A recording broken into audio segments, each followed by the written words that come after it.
started it. You started. Yeah, this is the Peeragogy Monday Hangout. Fun chat time, as we call it. And we have a global cast of characters from, well, we have our American in London, Joe Corneli, who's in the one of the Peeragogy, the Peeragogy icon. We have Paula Ricarte. I'm going to get that name someday. I am. You did it perfectly. Ricarte. We have Lisa Snow McDonald, interested in the corporate applications of Peeragogy, and she's in the smiley face. And Dorothea is also a Warhol mode here today, so she's on the left. She's probably in Berlin or Portugal. I can't remember which she is. So welcome to everyone who's listening. I'm sorry we got started a little late. And we are going to, hopefully, Joe, you can tell me what you want to screen share. Yeah, let's see. And I can do it, or you can do it, I guess. But, yeah, let's see. And anyone who wants to join the Hangout can do so from the event page of Google+. We have room for about 5 more people, probably. We got tweeted by Howard, right? By our... Anyway, I put the link to the doc in the chat. Sorry, I'm accidentally choking. Not on purpose, though. Do you need a virtual Heimlich or anything? I think I need to not eat when I'm talking. Anyway, you see the link to the doc? Yeah, so the MetaMeso one is the one where... No, it's No. a Google Doc. Yeah, just a second, I'll screen share. Okay.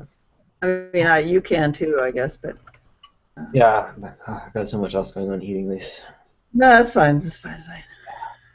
Okay, so I will try and follow along and get to the right point in the document. Cool. Yeah, so, well,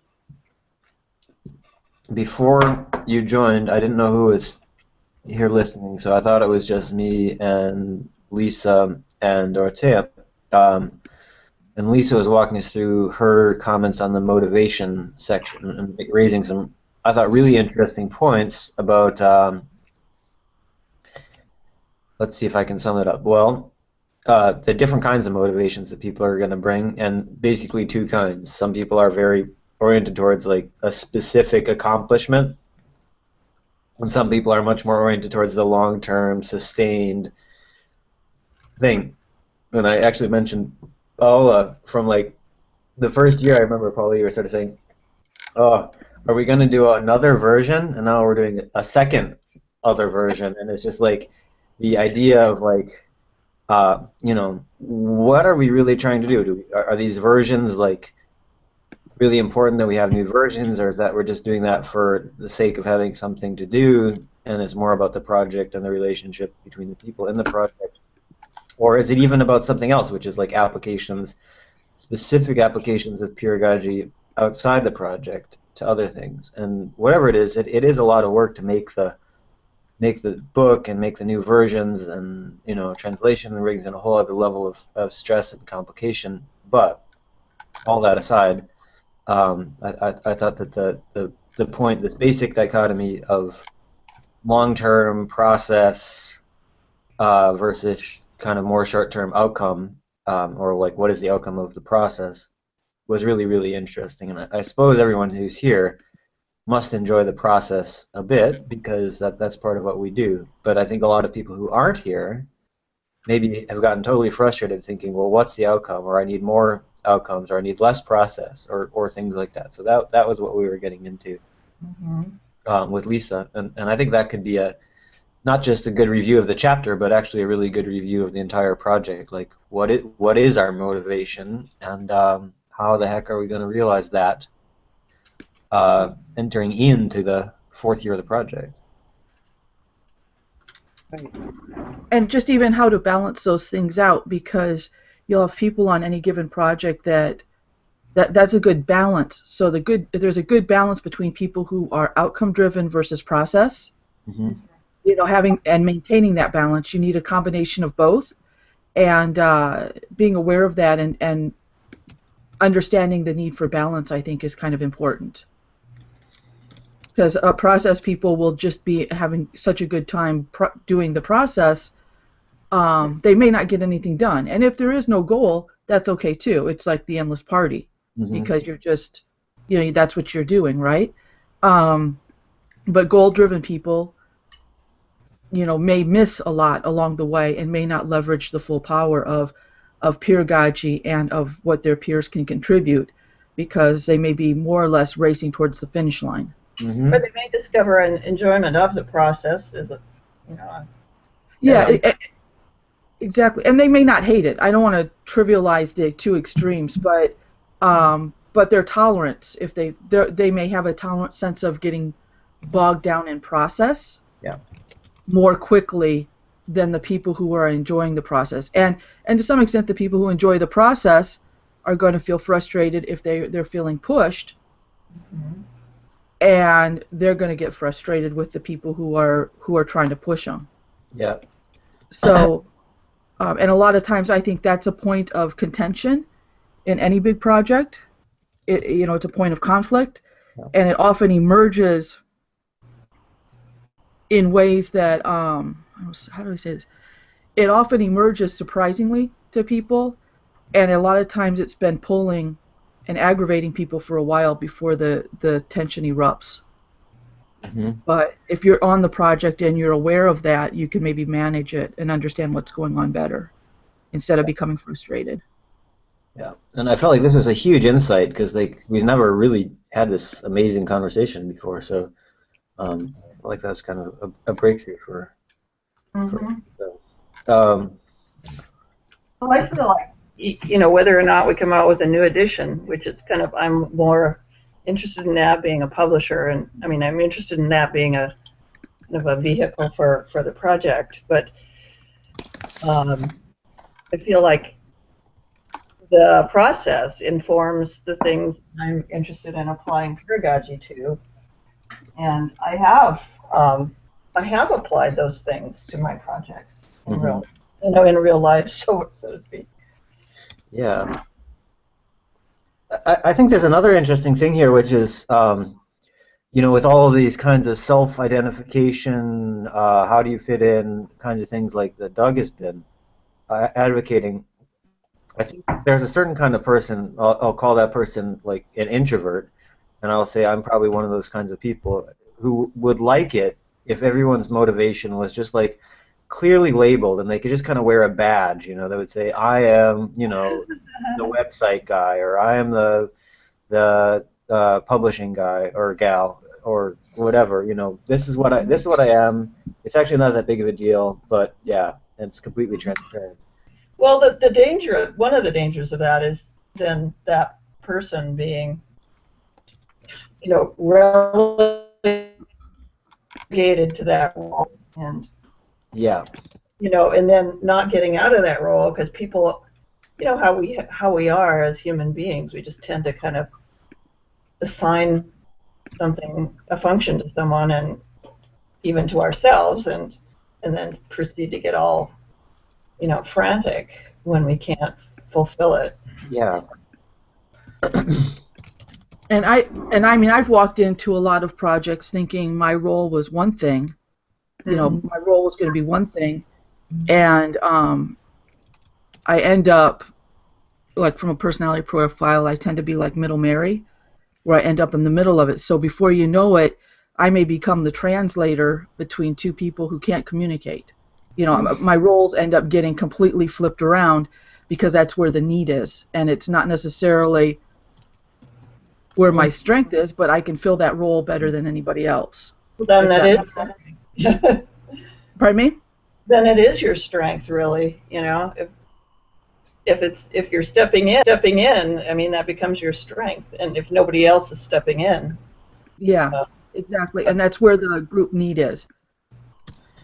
Yeah, and I think you're doing that today, because you're sort of saying, okay, there's a lot of process going on. There's also a sort of specific outcome hanging around that we haven't finished out there. So there's some tension there between, like, okay, are we going to work on version 3 forever, or are we going to just like polish it off and send it out the door? And if so, then what? So that's the other side of it. It's like,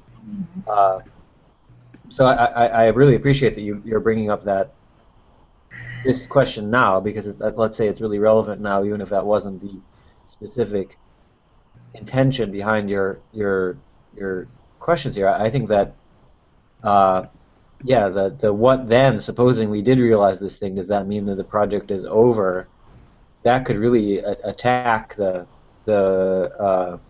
way of being of these more process-oriented people, which, as you've probably noticed, there's a lot of in the project. Although, as you've also said, like, even if there's a lot of process people, then they have to strike a balance within themselves and become more product-oriented or outcome-oriented at times. Yeah, and that can vary. Maybe this is just a process group. You know what I mean? It doesn't always have to be that way. It may be that this is just a group that comes together because technology is changing, things are changing. So maybe this is a collective, like, collaborative event, group that gets together to stay informed. You know what I mean? Yeah. And that's the goal of the group, or that's the role of the group. So it can be that too, but I think there gets to be a lot of tension within groups when you have the people who expect an output dealing with people who just are there for the process. So let's get down to it. I mean, do you detect tension in our group, or? No, actually I don't. I don't at all. Again, I'm coming at this from a business standpoint. Yeah. So my observations are not really based on what I've seen here. It's what I've really experienced in the work environment. Right. And where tempers flare, that sort of thing in meetings, or on projects. Yeah. When you have the people who want to just. Well, with us, the stakes are low because, if we don't do a book, we haven't made a contract with anyone. Right. Or you don't have a deadline. You don't, there's not a problem that needs to be fixed. There's, per se. I can't really say, I mean, that's kind of the beauty of it. I can't really say I've been irritated with anyone, just maybe momentarily or something, but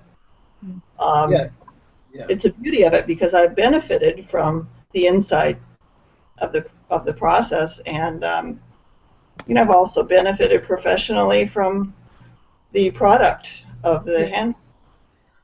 Well, yeah, and so please don't think I haven't seen it here. So that's. Yeah.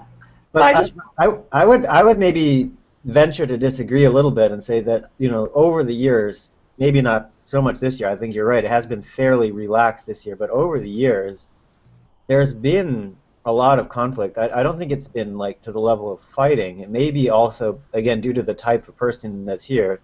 I would speak for myself. A lot of times it's inner conflict where, I'm, like, very happy to join the meetings, and actually happy individually with each person, but I have gotten very frustrated with the process, even given the relatively well-defined boundaries of, like, we'll release a version roughly each year and blah blah blah. Like, it's more the frustration I feel is more about the vision and how big of a vision it is, and how much that maybe the question, like, it having low stakes is something that I feel frustrated about. Like, I want it to be high stakes, and I want it to be about changing the way people do stuff, and that it's frustrating that even wanting that, actually don't have a way to make it more high stakes because we don't have the leverage. So I'd also like to just open it up in case Paula or Dorothea wants to have a chance. They're just sitting there quietly muted. You're welcome to jump in and say what you think on these questions of conflict. You've also been around for quite a while in the project, so what's your experience there? Well, about conflict, I think that I personally think that people that are more involved may experience more conflict than people that are not really involved. And that's why it's clear that you have been experiencing frustration in many cases, because you have been, like, a very compromised person with the project. But I agree. I agree that maybe, as Lisa said, there are many different goals or motivations for all of us.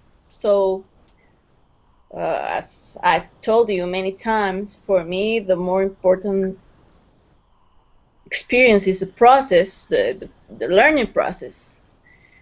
And maybe the products are fine, of course, but for me, it's not the most important thing. Because what I've learned from this experience is something for my daily life, for my professional life, and and I have gained a lot from this, even if maybe the products, of course, are good, and it's good to have the handbook. But I think for me the most important thing is the experience by itself. Mm-hmm. Well, I think that, I mean, just to add something to that, I think that creating, the actual kind of tension or dynamics caused by creating a product like the handbook is part of the process too. It Yeah. focuses us, sort of our motivations and skills and talents emerge, and so yeah. Dorothea, did you? Is she there? Hello, I'm cooking actually, and I'm on a mobile, so that's why I'm being quiet here. Yeah, I think I agree a lot with Paola. I think my approach is the same, and of course I'm much more into the process because I think there's so many things happening there that we should be aware of, and I'm really happy that we're discovering it. And yeah, I think that's it. That's it for now. I'm going back to my cooking and listening to you. Just don't show us a picture of what you're making. When it's ready. So this is interesting. An interesting question about the process versus the outcome relative to cooking. Yeah. Yes. Peeragogy cook. Yeah. Yeah. So- So I think it's but I think that there's also this, like, so that we talked about, we've differentiated a little bit between the say the medium goals, like a paper or the new version of the handbook, which are big goals, but like the really big goal or like really big motivations could be, like beyond that, like what's the point of pedagogy? And yeah, it does seem really helpful, like in a lot of aspects of life, but a lot of aspects of professional life too. Like I think I was saying last week just how much I'm using these specific techniques and approaches and ideas in like the last 2 or 3 papers I've worked on for work. So it's like, it's no kidding that like it really is directly relevant and like directly used in my work life, both in terms of how I relate to people and in terms of what I'm writing about. So like there's a bunch of that's another thing, is there's a bunch of outcomes that we don't directly include in the handbook because it would be too big. It would be an encyclopedia, I guess, if we did. But even so, there's like the long-term goals, and that's where I feel the most conflict for now. Not just about the project, because the project is just one contributor to the bigger goals. But like, Paula, you're like also like an activist as well as a professor, so it's like the frustrations you feel as a professor is one thing, but the frustrations you feel as an activist are like different. It's like Absolutely different. So Absolutely different. I think too, and this is what I was kind of working on this week. So I don't have anything to show you guys, and I feel bad because I was trying to get something sent off, at least as a discussion point. But one of the things is this collaboration, or in talking about peeragogy, and how do you engage other people. And again, I'm relying on my business experience and how things would be perceived. So if you talk about pedagogy in an intrinsic way or in a process-driven way, you lose a lot of people because they don't understand how it fits. You know, it's a process. But if you explain to them the benefits, so if you say pedagogy is, you know, is an approach, like we're implementing, we're solving this problem using a pedagogical approach, if that's the word, then people understand it's the method that you're using to solve the problem. Does that make sense? Versus we're going to use peeragogy, and people go, "What's peeragogy?" And it's Go ahead. yeah. I was just going to say that makes a lot of sense. Well, it does, and it's a theme. You know, it's a common theme these days because I think people, as societies and companies, are realizing that they can't, operate according to the old models, and to, empower all these people out there that have access to technology and learning, and it's a way to do that.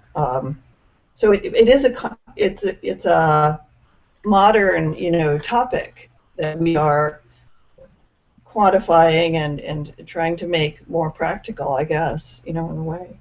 And provide some guidelines, some things for people to think about if they're going to use this approach to solve a problem or to navigate through a process. So I think like the thing we were talking about, how to empower the citizens who are using open knowledge platforms and things. I thought that was a good application. Yeah. So because I'm thinking from the context of if I'm trying to explain to somebody in business what pedagogy is or how it helps them, that tends to also be more goal driven.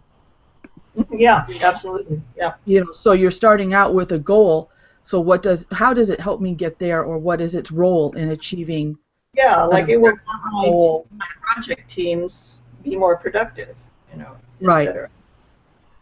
I think the other thing in business that shouldn't be underestimated is that you're often, not always, but often starting out with some really good resources too, as well as the goal. So, my sister's just completed an MBA, so she's often telling me this is called the sunk costs fallacy.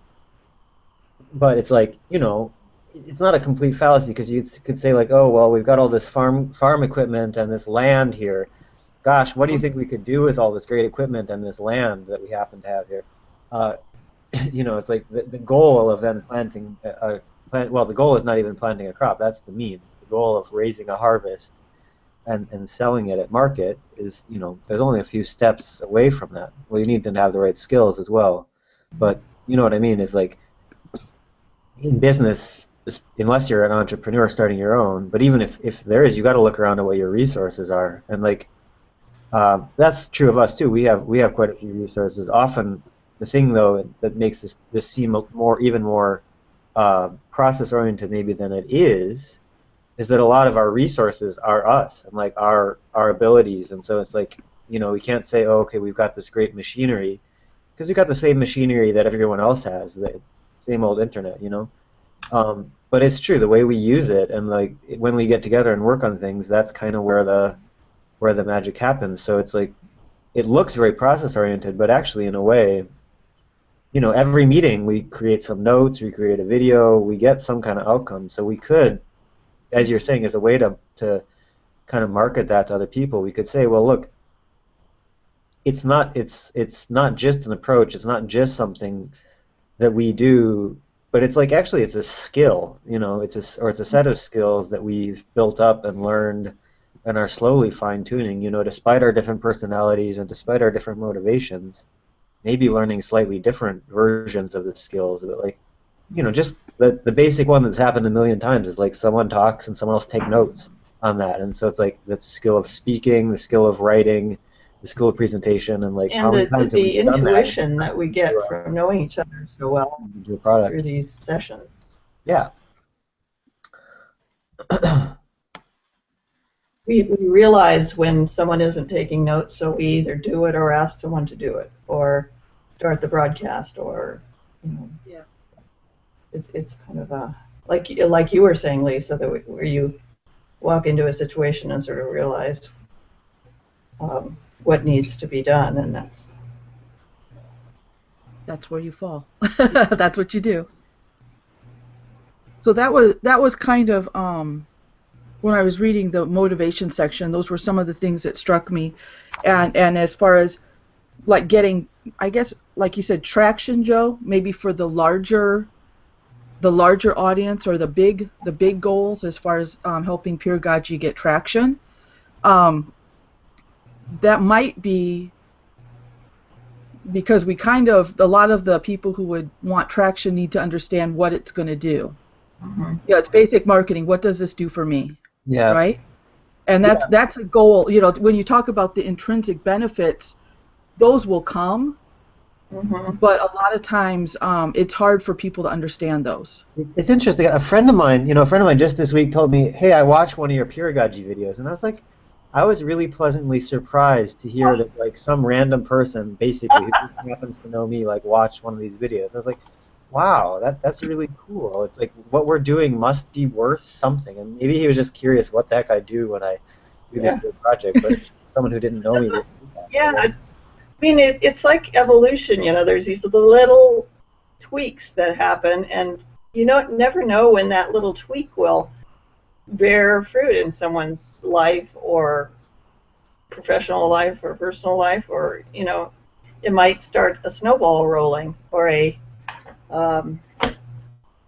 Yeah, and I think it did in this case because he was like, I mean, ball of yarn. I was going to use a metaphor here. oh yeah, what do you mean? Although a snowball, it's kind of like rolling yarn that automatically rolls itself. But yes, I see. It would be more appropriate because we're getting another 14 inches here or something. Cool. Well, it's time to put down the yarn and get up the skis, I guess. Yeah, I do have my skis in. Yeah.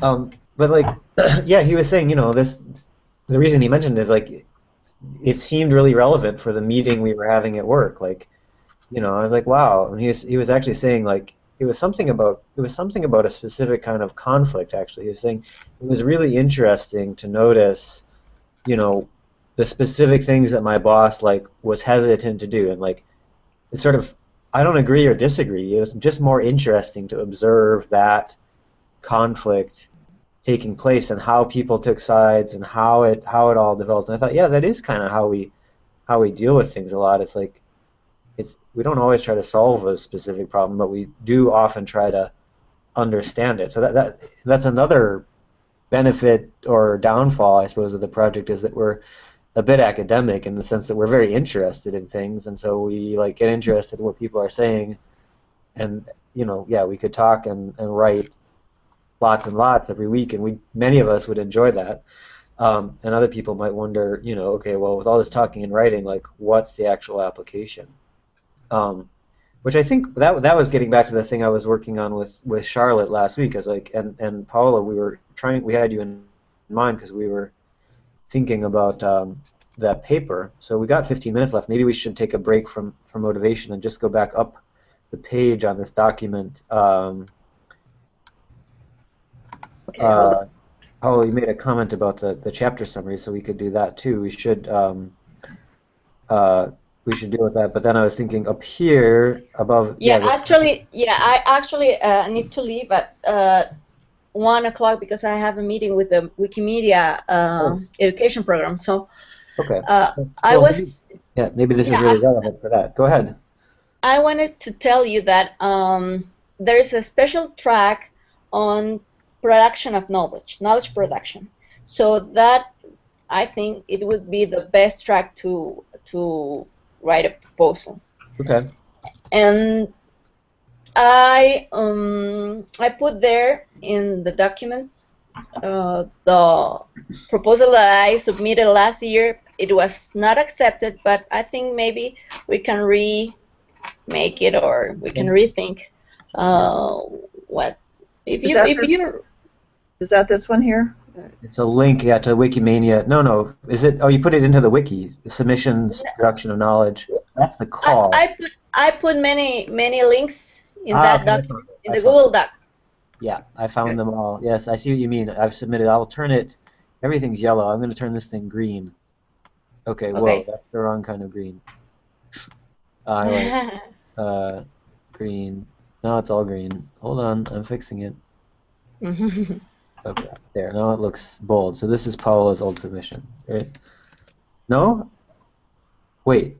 This is not the old one. This is a new one. Which one is Yeah, this? I had it on screen share. I don't know if you.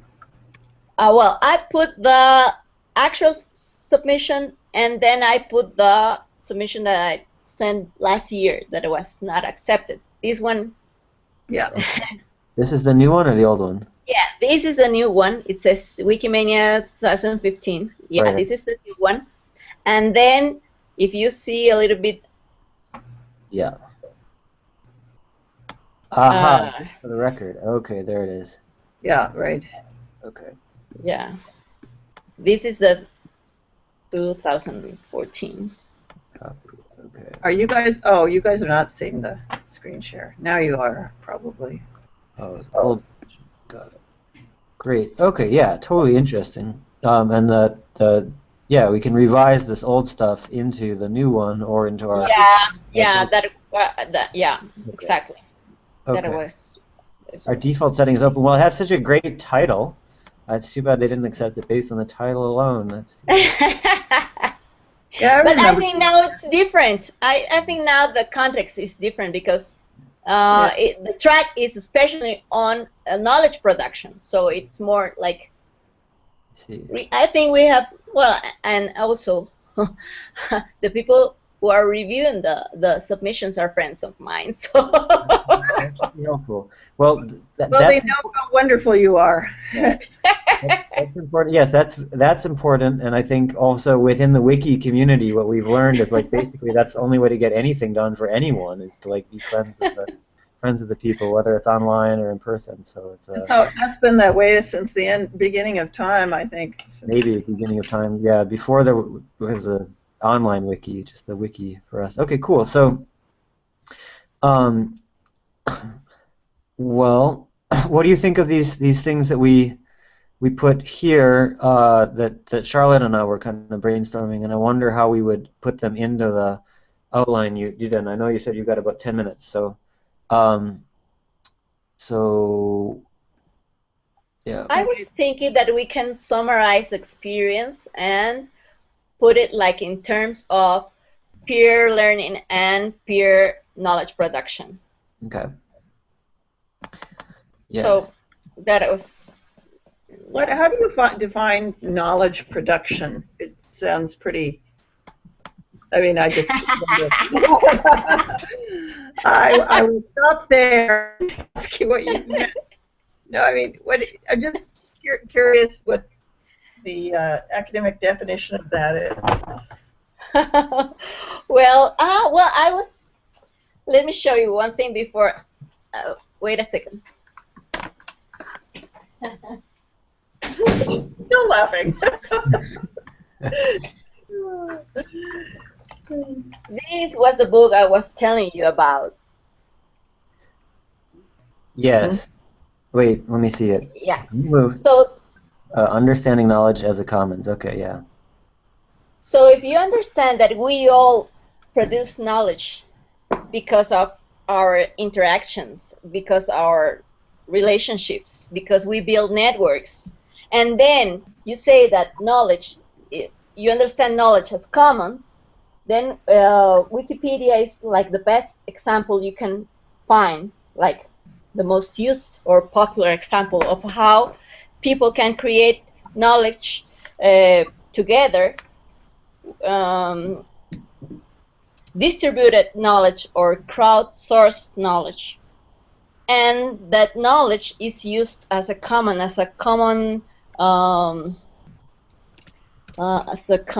resource that is shared by everyone and cannot be owned by anyone.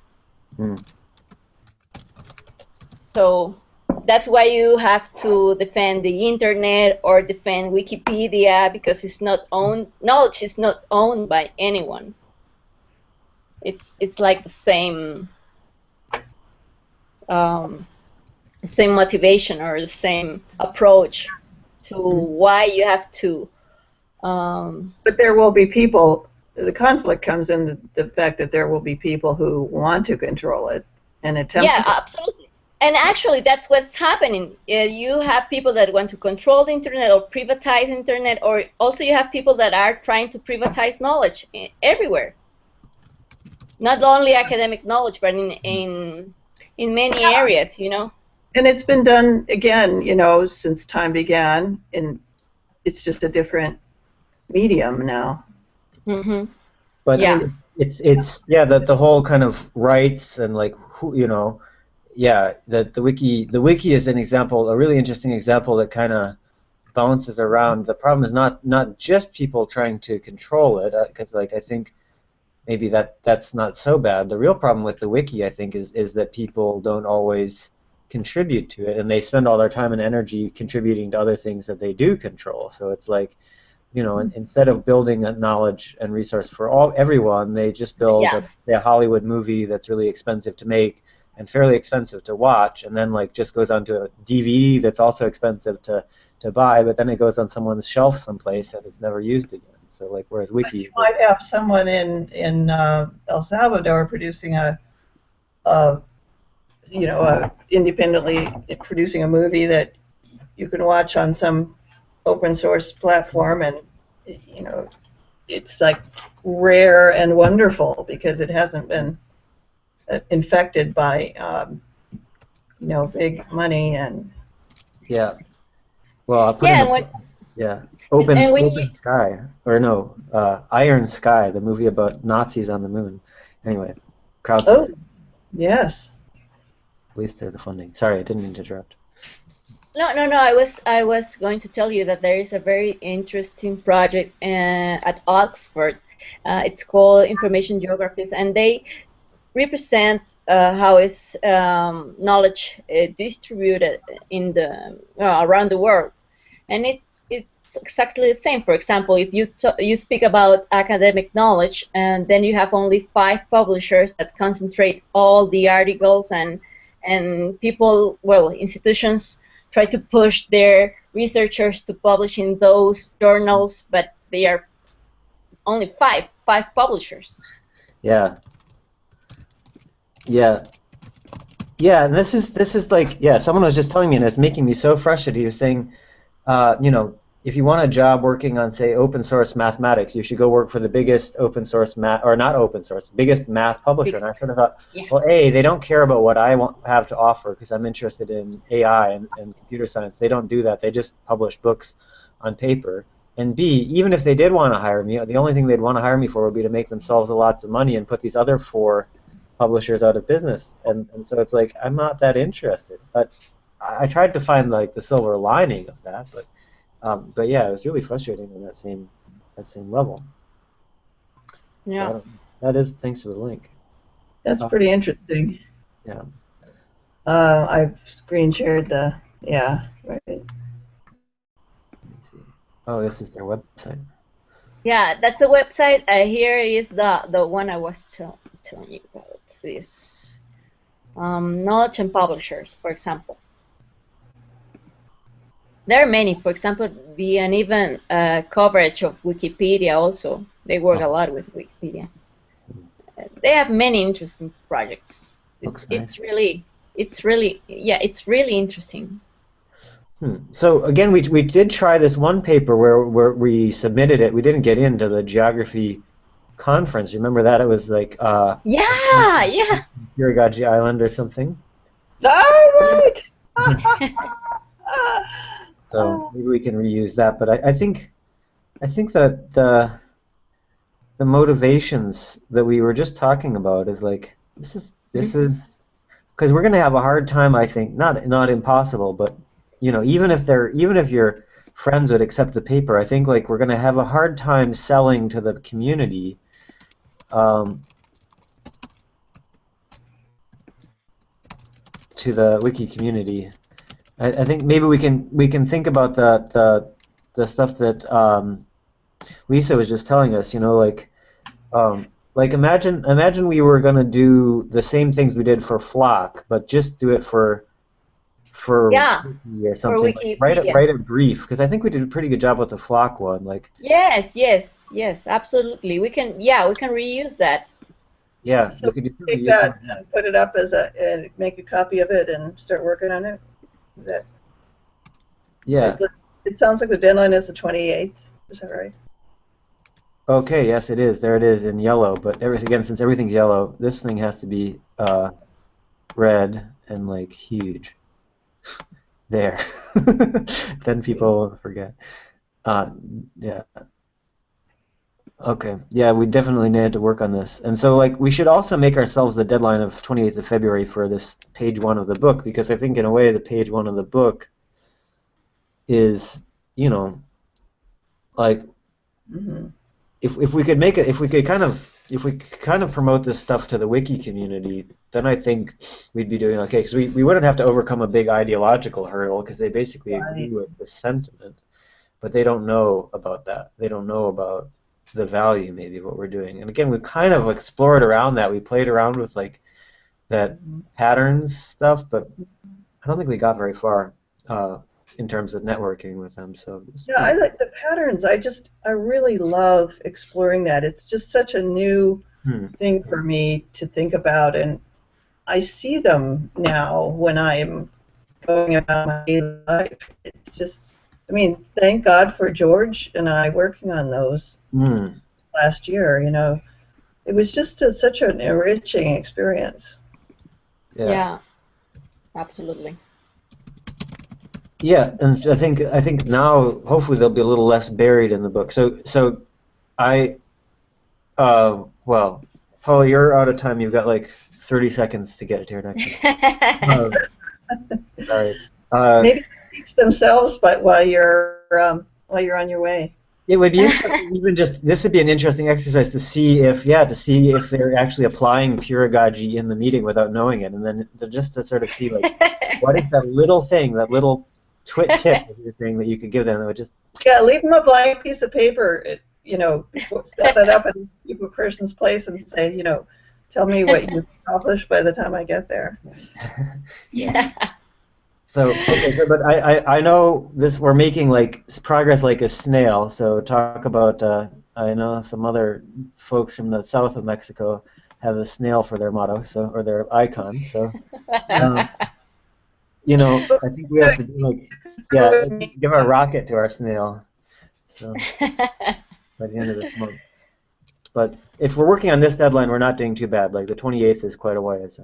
Yeah, tonight it's just an abstract, so Yeah. it shouldn't be so difficult. Shouldn't be too difficult. I know. Yeah, that's Do you right. want to get together in a hangout to go over the things that we are supposed to do? I think what we need to do is we need to make a production schedule. You remember when you had that woman or whoever it was helping you with your Yes. scheduling and stuff? That's Okay. what we need it, not necessarily her, but we need to Yeah. DIY a schedule. I'll get that set up and shared, and we can contribute to it. Okay, that sounds good. I mean, yeah, we could even stick it at the top of this if you want. But remember how we had that fantastic document? Like last year, we were making so much progress. We were sending off papers. We had far too many, actually. We were like sending off a paper every month, and I was like, please stop. No more papers. No more ideas. I know. I remember. We get good at something, and we just Yeah. beat it. Yeah, really funny. In terms of like, as a little archaeology thing, Lisa, this might have been just when you were joining the project. Like, we should find that document and show it to you, because we were getting very obsessive about sending papers everywhere. Yes. Yeah, that's true. Um, Well, I also wrote something about our project, the Wiki Learning project. So I would like to have your input. Cool. On That's I would be happy to do that. Like peer review that. And also, I reviewed all the summaries, and I basically see that they need to be more specific, because they are like written all like in general terms, but for someone that is just beginning to understand, I think they're not clear. Cool. Okay, that's a good. I think we had that all sort of had that sentiment, but like last year we wrote them like at the last possible minute, like Yeah, as yeah, Amazon was yeah, like I coming remember after us asking for that. I don't know what it wasn't, Anyway, it was yeah. So now we've got a little bit more time to review that. Charlotte, do you want to have a go at the chapter summaries because you're Yeah, sure, I'm on there too, so sure, yeah. Um, and that and the timeline yeah, and and then I'll I'd feel a lot better, if we, and even if people want to push back the timeline yeah. or different parts of it, it would be great, even if we did it every 5 years, just to Yeah, have that kind of in place, and then we can work around and do papers in between or give seminars or, yeah. write up our own projects. Yeah, Okay. it's interesting. I think we were certainly the most successful in terms of our own vibe. I think when we just had that running list of things that were interesting, and some of them we chose to do, some of them we just let sail by.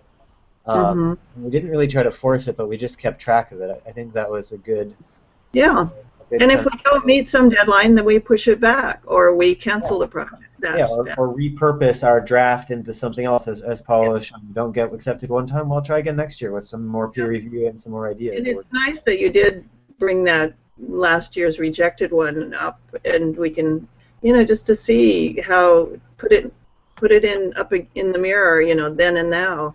They might not like it, but we love it. So Ah, yes, we love our own stuff.